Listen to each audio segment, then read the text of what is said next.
At the beginning of the game, Star Wars Outlaws, our lead girl, Kay Vess, is a low-life thief living in an extra room in a bar at the mercy of her kind caretaker.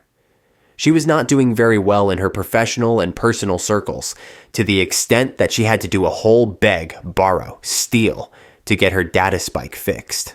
But as the game ends, at least the main quest part of it, she has become a legend of herself. She was the sole reason underground syndicates and rebel alliances joined forces to fight against Imperial armies. Good. And tell the rebels to keep their distance. The Dawn protects their investments. That's you, Kay. Not them. And that's not it. She now has a crew good enough to crack the safest vaults, a bounty hunter friend, a full database of the galaxy's darkest secrets, a bulletproof battle droid, and, of course, Nix. So, how did it happen? How did a girl with zero ambition and even fewer credits, who just wants to get out of her planet, end up being an underground legend so much influential that she can infiltrate Imperial prisons and exfiltrate whomever she might want, even her mother? Hey, Kay. We need 2 slicers, right? Well, here's the best of the best. Not her. I think she used Force to mind-bend others and fear her. No, I've Googled it. There's no Force, and no Jedi versus Sith drama is going on in the game. Wouldn't Darth Vader have been hunting her instead of low-life Syndicate members if she knew how to use Force? That's a good point, Brian. So let me explain that to you. First of all, she doesn't know how to use Force, okay? She is not the chosen one. She might be good at getting in and out of places with high security. It might be because of her small body frame that she can get into tight places and vents. She's also a good slicer. That makes her efficient against gigs like getting into vaults, stealing key items, etc. She might be a good shot with her blaster too. Aren't you forgetting she has excellent parkour skills? Almost everywhere she's able to reach by shimmying on the ledges. You are absolutely right again, Brian. Parkour is one of the key skills Ubisoft characters usually have. They slap it wherever they find, and they've slapped it on Kay too. But these teeny tiny skills weren't the main reason she was able to achieve that much by the end of the game. Then what was it? Well, mostly she was lucky, and she has a kind heart, which earned her associations with key figures in the galaxy. Let me explain it in sequence. Luck plays an important part in Kay's journey. From the beginning, she escapes from the grasp of Slyro and manages to build rapport with Syndicate bosses. Developers might want to emphasize that she was a smooth talker, but I'll consider this skill of hers when I actually see her good wordplay, which was totally absent from the game. See for yourself. I don't know you. What? You never make new friends? I have enough friends. Yeah, but you don't have to pay me to hang out with you.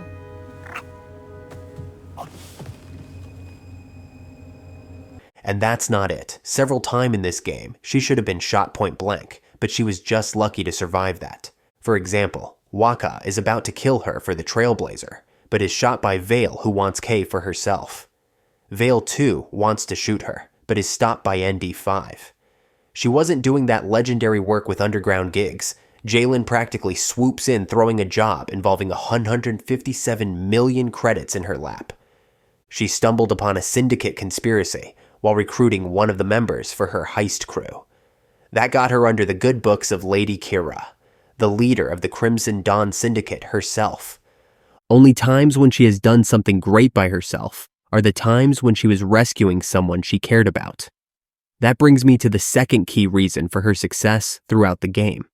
Her good heart, whether it is Nix, who's captured by Hutt Syndicate on Tatooine, or it is ND5's cascading failure of the power core. Kay has never thought twice before helping her close ones, even if it was beneficial for her not to save them. Kay, what's happening? I can't see.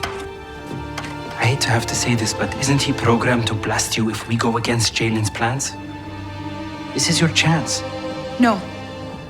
Try again. In the end, she goes all in to remove Jaylen's restraining bolt from ND5 so he can be free. Eventually, this made ND5 her permanent ally. Also, This whole nature of Kay helping her members is the cornerstone of her character growth.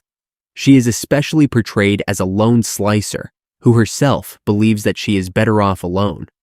She doesn't prefer to have her own crew and doesn't develop connections with others in the beginning. But as we progress in the game, it is observed that this lonesome nature of Kay is just a shell she has developed, mostly cause of how her mother raised her. You left him behind, Kay. Now he has to choose prison or the Empire. Easy. Gadik knew the risks, okay? I work better alone. Always have. That sounds like Rico, not you. I'm done talking. Her mother Rico was a real lone wolf. Even from Kay's younger days, she has been giving her brutal lessons about how she has to learn to survive on her own, and that she shouldn't depend on anyone for her safety. The most brutal lesson Rico gave Kay was when she abandoned her. This childhood conditioning made Kay believe that she should find her way in this world by herself, and she always remained reluctant towards partnerships. This lone wolf shell of Kay is cracked and removed slowly throughout the game. It is already shown that she has a deep attachment to her pet Nyx. She found Nyx when she was very young, and she was so sure at that time as well that she's going to keep Nyx with her. This event showcases that Kay has the tendency to make instant connections. As the galaxy is full of lies and deceit, Kay has also been facing a fair share of disappointment, which made her skeptical about making deep, dependable connections with others. However, once she trusts someone, she can go all in for that person. In the end, she accepts her true nature and commits herself to the welfare of her friends. And that's how she finds herself surrounded by trusted friends and close allies. So if you have to line up the chain of event that brought this much change in K-Vess, how would you do that? Let me think. Stealing from a Pike underboss. First day? Easy. Name's Donka. I'm a broker for every job on this moon. She definitely ran away from Sliro in the beginning. That gave her a death mark from Zarek Besh and definitely established her identity as an outlaw. Later, when Jalen came to her with the main heist job of the game, he also came because he heard K-Vess was able to make it into that vault of Sliro, which he wanted to rob again. So, I'm sure this was the first event that pushed her towards the results we see at the end. The next major event that comes to my mind is when Jalen comes to K-Vess with a heist job. This gave her a clear objective and an ally in the form of a battle droid named ND5. This was the job she had been dreaming of her whole life. The above-mentioned two events don't do much to bring any internal shifts in Kay's ideology, but they do help in defining Kay's standing in the professional corporate underworld, where she had made a big name for herself by the end. But the upcoming events really define the core priorities of Kay's moral compass. After meeting Jalen, when Kay goes on her quest to recruit crew members for the heist, in all three places, her ideologies are challenged in different ways that give us more nuanced explorations of Kay's basic nature. ND is still under Jalen's control. He was Jalen's enforcer long before we came into the picture. And without him, you'd be locked up in some Imperial lab. And you'd be a prisoner on Kijimi. Yeah, we lost. But ND is the only one that can't walk away. On planet Kijimi, she went to hire Ankh, the safecracker, but she found herself in the middle of a syndicate coup, a dysfunctional royal syndicate family, and got a taste of how a syndicate politics and power struggles look up close. Kay initially partnered with one faction of the coup, which was led by the Queen's daughter and wanted a different path for their clan syndicate. She was supported by Lady Kira, leader of the Crimson Dawn Syndicate. However, the end of this partnership left Kay disgruntled as she saw the clan princess killing her own mother for a power grab. Kay's moral compass didn't let her accept this kind of murderous greed for power. And Lady Kira now owed Kay a favor. That's how she was helping rebels fighting the Imperial fleet. You're absolutely right, Alex. So went on another planet named Akiva, where Kay went to hire her old friend Gadik, an expert droidsmith. She finds out that Gadik is working with the Rebel Alliance and convinces Kay to work a mission for him. It is clearly shown that Kay hates the Rebel Alliance. Because they left her to die on Slyro's mansion, and they're the reason she has a death mark on her.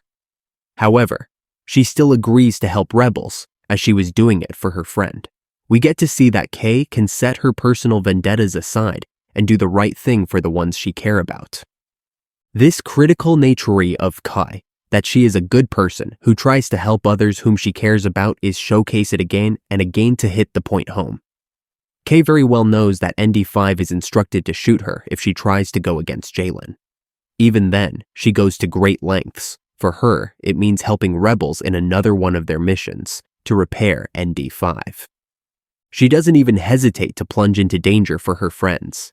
Either it is rescuing Nyx from Jabba the Hutt, or it is renewing ND5 from Jaylen's control. Kay plunges into danger head-on for her friends. And because of this, she has a bunch of loyal friends who are willing to assist Kay in her adventures. So that's how Kay pushes herself from a low-life thief to a respected galaxy legend. You can also say luck forced her hand, but I think that is the case in most of the success stories. Thanks for tuning in to Gamers Anonymous. Please feel free to subscribe for more content on the latest video games. If you want a specific game covered, please feel free to comment on it.